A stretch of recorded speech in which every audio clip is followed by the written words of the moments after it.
Bonjour à toutes et tous, on va aujourd'hui en TD terminer le TD numéro 4 avec le dernier exercice, l'exercice 3, qui porte sur les réactions de titrage par complexation.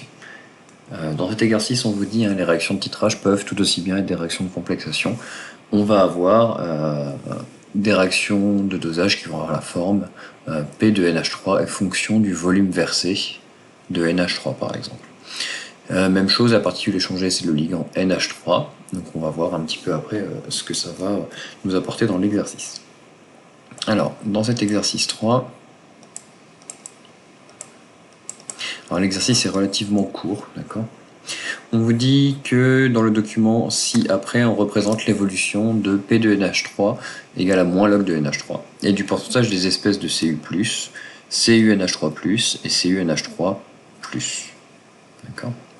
Alors il n'y a pas d'erreur, vous pouvez avoir du cuivre 1, ça existe, donc ça il n'y a pas de problème. Donc en gros vous avez 4 courbes possibles. Vous avez la courbe qui représente l'évolution de P de NH3 en fonction du volume de NH3, le pourcentage de Cu2+, en fonction du volume de NH3, le pourcentage du complexe à 1 ligand en fonction du volume de NH3, et le complexe à 2 ligands en fonction du volume de NH3. Et tout naturellement, donc on vous donne des concentrations sans recherche, on vous donne les volumes, les concentrations, des choses comme ça, et on vous demande d'identifier chaque courbe sur le graphe ci-dessous. Voilà. Première question, identifier chacun des graphes. Alors, je vais laisser ça comme ça. Si vous regardez bien sur ce graphe ici, qu'est-ce que vous avez sur ce graphe ici vous avez devant les yeux ce type de graphique. Alors finalement, je vais quand même le récupérer, ce sera plus simple. Voilà, je pourrais, je pense, dessiner dessus. Voilà. Sur cet exercice 3, qu'est-ce que vous avez? Vous avez ici la courbe, c'est écrit juste au-dessus, mais je vais le remettre pour illustrer ce que je suis en train de dire, du volume de NH3 en millilitres. Ça veut dire que vous pouvez suivre de 0 à 6 millilitres jusqu'au bout combien vous avez rajouté de NH3. Et ici en haut, le moins log de la concentration en NH3. Je vous rappelle, un P de NH3, c'est moins log de la concentration en NH3. Et on vous demande ici d'identifier la courbe 1, la courbe 2, la courbe 3 et la courbe 4. Il faut prendre cet exercice dans l'ordre, c'est-à-dire il faut y aller méthodiquement comme toujours. La première courbe que vous pouvez identifier, c'est par exemple ici quand vous êtes à V de NH3, ici, égale à 0. Qu'est-ce qui va se passer?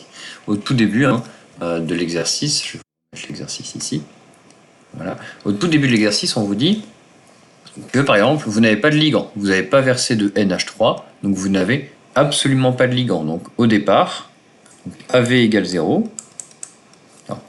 Plus précis, je peux mettre AV de NH3 égale 0 ml. D'accord. La solution ne contient que des ions NH, pardon.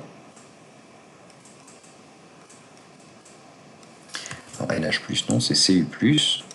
Voilà. Donc ça, c'est ce que vous pouvez dire au tout début. Si vous n'avez pas rajouté de NH3, si vous n'avez pas rajouté de ligand, vous n'avez pas de ligand. Vous n'avez que du NH+. Donc c'est dire qu'il y a une courbe qui doit être à 100% au tout début. La courbe qui va être à 100% et ensuite qui va diminuer assez vite, si vous remarquez ici. Ici, vous êtes à 100%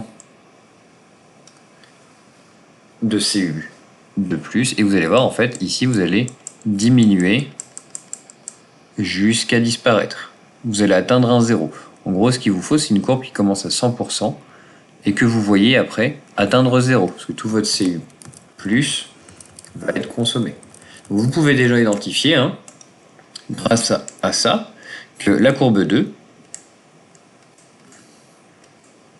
elle représente le pourcentage de Cu+, en fonction du volume de NH3 versé. Ça, c'est la première courbe que vous pouvez identifier. D'accord ? La deuxième courbe que vous pouvez identifier, évidemment, c'est la formation du complexe à un ligand, c'est-à-dire qu'à partir du moment où vous allez rajouter des NH3, vous devriez voir quelque chose qui commence à augmenter. On se place ici au tout début, on commence à rajouter du NH3 dans ce sens-là. La seule courbe qui augmente, c'est celle-ci. Vous voyez, elle augmente jusqu'à atteindre un maximum ici, et ensuite elle diminue. On va voir pourquoi, hein. Vous vous rappelez peut-être des théorèmes de prédominance, hein. Vous avez toujours une espèce qui va s'ajouter des ligands, et d'un seul coup, quand on va avoir trop de ligands, elle va diminuer pour favoriser l'espèce avec beaucoup plus de ligands.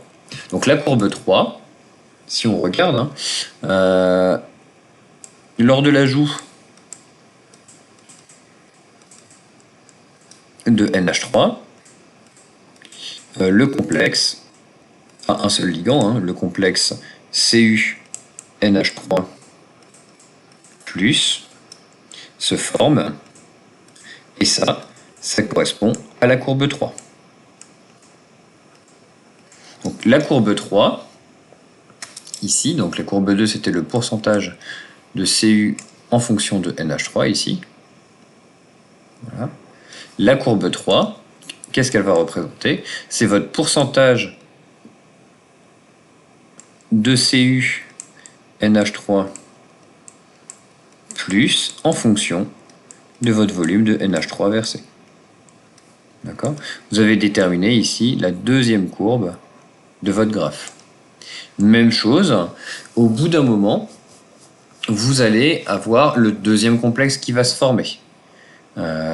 Quand vous commencez à avoir beaucoup de complexes, vous devriez voir en fait un complexe qui va augmenter jusqu'à atteindre 100%. Parce qu'en réalité, plus vous allez augmenter le nombre de complexes, plus de ligands, pardon, plus vous allez favoriser la forme qui a le plus de ligands sur son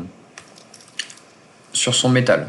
Si vous regardez, la seule espèce qui atteint à la fin, hein, quand vous rajoutez beaucoup dans ces zones-là, hein, quand vous rajoutez beaucoup de NH3, la seule courbe qui atteint 100%, c'est ici la courbe 4. Vous voyez, en fait, la courbe 4, vous allez avoir au tout début rien du tout. Au fur et à mesure du temps, alors c'est jamais prédominant, mais vous voyez, on a au tout début un petit peu d'espèces et de ligands, toujours.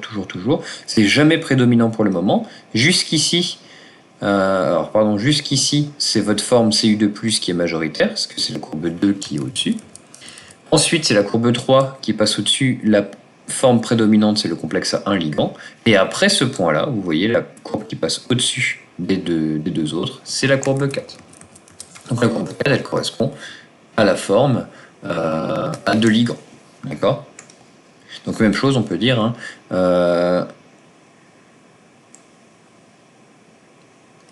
donc la seule courbe à atteindre, par exemple, 100%, lors d'un ajout, par exemple, lors d'un ajout ou lors d'un excès, on peut dire aussi. Hein. C'est-à-dire qu'on a rajouté beaucoup de NH3, lors d'un excès de NH3, et la courbe 4. Donc si on rajoute beaucoup de NH3, on favorise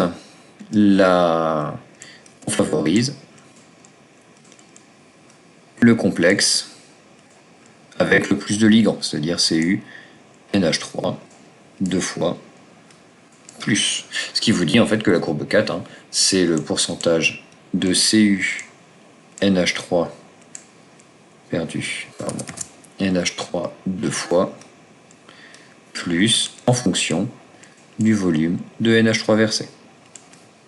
Et ça, c'est la troisième courbe que vous pouvez identifier. Si vous regardez votre énoncé, on vous dit, hein, vous avez le pourcentage de Cu+, Cu avec un ligand et Cu avec deux ligands. La seule que l'on n'a pas identifiée, la seule qui nous reste, c'est l'évolution de P de NH3 en fonction du volume d'ammoniac. Évidemment, c'est simple hein, dans ce cas-là, parce que comme c'est votre dernière, vous vous doutez en fait que la courbe que l'on vous demande, c'est la courbe numéro 1. Donc, soit, si je vous demandais de justifier toutes les courbes, me dire c'est la dernière, ça ne suffit pas. Si vous regardez en réalité, P de NH3, comment ça va se comporter? Si vous n'en avez pas au tout début, si vous n'avez aucun ligand, moins log de quelque chose de très petit va tendre vers plus l'infini. D'accord? Donc qu'est-ce qui va se passer ici? Vous voyez bien cette courbe-là, plus on va descendre vers quelque chose de négatif, plus elle va tendre vers plus l'infini. D'accord? Parce qu'évidemment, moins log de quelque chose de très petit, ça donne quelque chose de très très grand, et moins log de quelque chose qui tend vers 0 va tendre vers plus l'infini. Plus on va rajouter d'espèces, vous voyez, plus la concentration en NH3 libre va augmenter, d'accord? Parce que c'est normal, il y a toujours du NH3 qui n'est pas lié au ligand. Donc cette concentration va augmenter continuellement, donc ça veut dire que moins log de cette concentration, elle va diminuer progressivement. C'est-à-dire que vous allez augmenter votre concentration en NH3, donc de manière linéaire, vous allez diminuer votre log de cette concentration, votre moins log de cette concentration. Jusqu'à un moment où vous voyez, vous atteignez ici une cassure dans votre courbe, dans la courbe numéro 4, c'est-à-dire que ici, je vous rappelle, cette courbe 4, c'est Cu NH3 2 fois plus. C'est-à-dire qu'au fur et à mesure, on va consommer, on va dire, une grande partie du NH3 pour former ce complexe, mais une fois ici qu'on atteint ce palier, une fois qu'on est à 100% de ce complexe, vous n'avez plus aucun moyen de consommer le NH3 qui est rajouté. C'est-à-dire que vous avez ici, au niveau de ce saut ici, tac, vous avez une brusque variation. C'est-à-dire que vous allez avoir une baisse très importante du P de NH3. Pourquoi? Parce que vous allez rajouter d'un seul coup beaucoup de ligands. Il y a quelque chose qui va plus être consommé. Et puis après, on va retourner sur un plateau. Vous voyez, là, on a bien, on explique bien la courbe. C'est-à-dire que P de NH3, c'est le moins log de la concentration. Au début, on en a très peu, ça tend vers plus l'infini. Ensuite, on en rajoute petit à petit. Ça nous fait un palier comme ça, très très droit. Et d'un seul coup, on ne peut plus consommer ce ligand en excès. Donc qu'est-ce qui va se passer? On va avoir un saut dans ce P de NH3 et après on va reprendre une courbe classique. Et vous voyez, en fait, c'est tout à fait la courbe classique d'un dosage. Donc ça veut dire qu'à partir de ces résultats, si vous voudriez, vous pourriez faire, hop, par exemple, tac, tac, en prenant grossièrement, hop, vous auriez votre méthode des tangentes, votre point au volume équivalent, tac, tac, tac, et ça, ce serait votre volume équivalent entre NH3 et les ions Cu+, ou NH3, disons, et votre complexe à deux ligands. Vous voyez, on peut faire plein de choses, on peut doser aussi. On ne l'utilisera pas spécialement, mais voilà. Au moins, vous l'avez rencontré, c'est un dosage. Donc voilà pourquoi cette courbe 4, c'est celle que l'on vous dit. La courbe 4, la courbe 1, pardon. La courbe 1, donc elle présente un saut vers 3,3 ml, d'accord. Donc P, donc c'est la courbe qui représente un P de NH3 égale aux fonctions du volume de NH3 vers C. D'accord. Donc on a la justification de tout ça, c'est le NH3 n'est plus consommé, donc on a un grand saut, voilà, qui se caractérise ici, ici là, par cette chute ici et ce saut qu'on représente facilement. Donc voilà, donc ça c'est pour identifier chaque graphe. Chaque graphe sera différent. Il faut y aller progressivement, faites attention. L'erreur que vous pourriez faire, c'est de croire que P de NH3 soit sur l'axe des abscisses. Non, pas du tout, faites attention à ça. D'accord? Donc c'est normal qu'au début, vous cherchiez une espèce ici, par exemple pour le Cu, quelque chose qui sera très grand ici. D'accord? Dans la question 2, on vous demande d'en déduire par simple lecture sur les graphes les constantes de formation des deux complexes. Alors, les constantes de formation, qu'est-ce qui se passe? Déjà, on va les écrire. Constante de formation du premier complexe, qu'est-ce que ça va faire? Premier équilibre, on va l'écrire dans ce sens-là. On va avoir l'ion Cu+, plus votre ligand ici, qui va se former sous la forme de Cu NH3+. Et ça, c'est votre KF1, constante de formation à l'étape 1. On vous demande les constantes de formation successives. Donc ça veut dire que vous repartez d'un Cu NH3+. Rappelez-vous, constante de formation successive, c'est un ligand par un ligand. Constante de formation totale, on va mettre deux ligands d'un coup. Donc ici, j'aurai 2 NH3 et je partirai du Cu+. Mais là, c'est pas le cas. Donc Cu NH3+. 2 fois plus. Et ça sera défini par le KF2. Quand on a tout ça, d'accord, on peut répondre par exemple en première partie pour le KF1. Le KF1, il va être écrit sous la forme de Cu NH3+, ça c'est la concentration, sur Cu+, et NH3. D'accord? Quand vous regardez tout ça, on peut ressortir comme d'habitude, hein, vous savez, on peut faire d'un côté, on peut ressortir le NH3 d'un côté et de l'autre avoir le complexe CuNH3 plus ici sur Cu plus, voilà. Je fais exprès de les séparer encore une fois, hein, 1 sur KF1. Ce qui fait que lorsque vous passez en log, ça vous fait moins log de tout ça, ça vous fait P de NH3, qui est égal à, donc on va l'écrire de l'autre côté, moins log de ce que vous avez là-haut entre parenthèses, hein, donc c'est-à-dire le métal ligand. Voilà, donc c'est juste pour gagner de la place, que j'ai pas beaucoup de place sur mon écran, sur la concentration du ligand. Évidemment, si vous faites moins log de 1 sur KF1, ça revient ça au log de KF1, et ce sera égal à PKF1. D'accord? Donc tout ça, ça revient à écrire donc PKF1, etc., etc.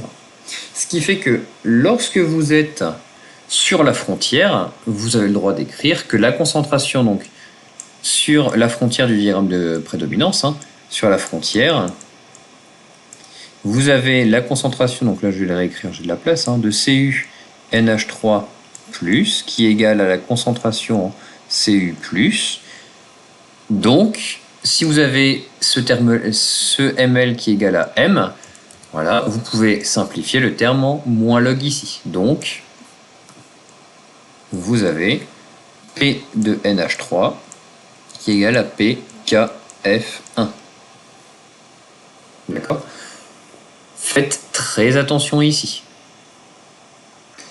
Pour lire le P de NH3,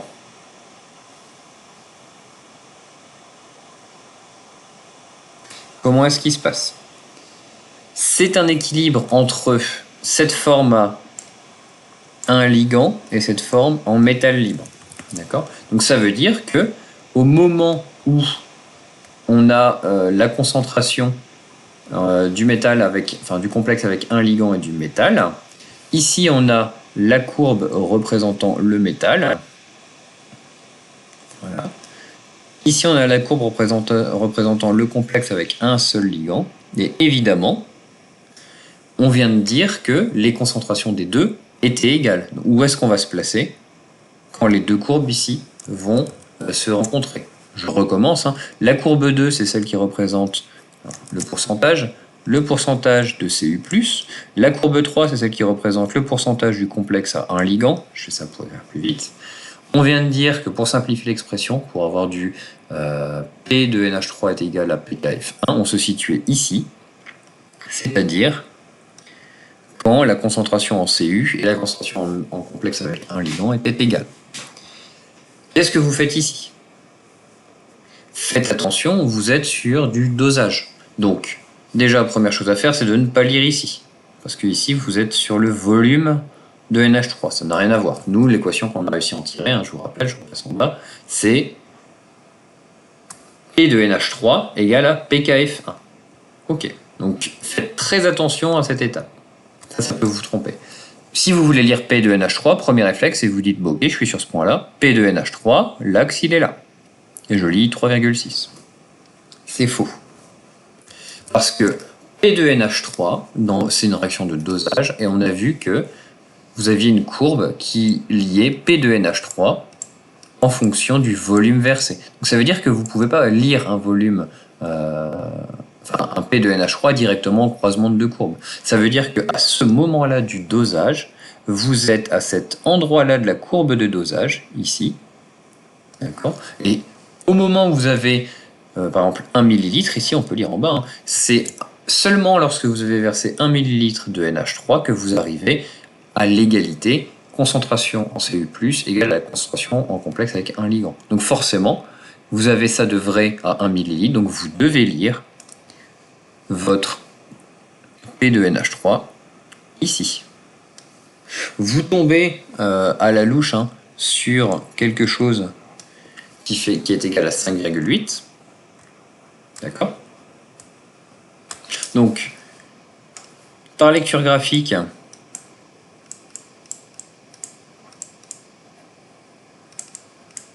vous avez PKF1 qui est égal à 5,8.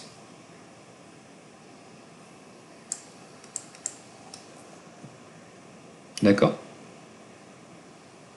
Donc de là, vous pouvez en déduire donc KF1, c'est 10 puissance. Alors, si vous faites le calcul 5,8, ça doit vous faire du 6,3 par 10 puissance 5. Même chose, KF1 c'est moins log. PKF1, pardon, c'est moins log de KF1, donc vous faites KF1 c'est 10 puissance moins 5,8. Et vous allez faire exactement le même raisonnement pour KF2.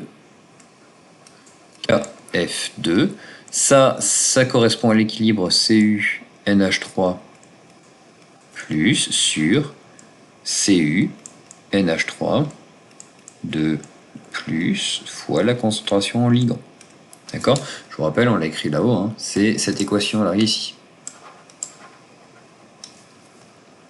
Le KF2, même chose, quand vous reportez, c'est la courbe qui représente, enfin, c'est l'intersection entre le complexe à 2 ligands et le complexe à 1 ligand. Si vous refaites le même développement avec les pK, etc., comme on a fait là-haut, vous tombez sur quelque chose qui vous donne du P de NH3, c'est égal à PKF2 moins log de CuNH3 2 fois plus sur CuNH3 plus. Voilà. Même chose, sur la frontière, vous vous placez au point CuNH3 2 fois plus égale à CuNH3. Donc vous avez P de NH3 qui est égal à PKF2, parce que vous simplifiez ce terme-là. Même chose, on revient sur notre graphique, d'accord? Vous êtes en train d'étudier l'équilibre entre le complexe à 2 ligands et le complexe à 1 ligand, ce qui revient à regarder les courbes 3 et 4. Et donc, quand vous avez la concentration en 3 et en 4 qui sont égales, c'est sur ce point-là. D'accord? Et par lecture graphique, vous tombez ici sur 5. Même chose, faites attention à bien vous reporter sur la courbe de dosage. Ça, c'est important. Sur ce point, donc, vous trouvez que PKF2 est égal à 5,0 et donc vous trouvez un KF2, KF2 qui va être égal à 1 par 10 puissance 5. Et voilà, vous avez terminé l'exercice. On vous demande simplement de déterminer les deux constantes KF1 et KF2. Le seul piège ici, c'est les maths et aussi de bien reporter vos lectures sur la courbe. Ça, c'est important lorsque vous faites un dosage. Donc voilà pour cet exercice. On va passer au TD numéro 5 sur le nouveau chapitre sur les précipitations.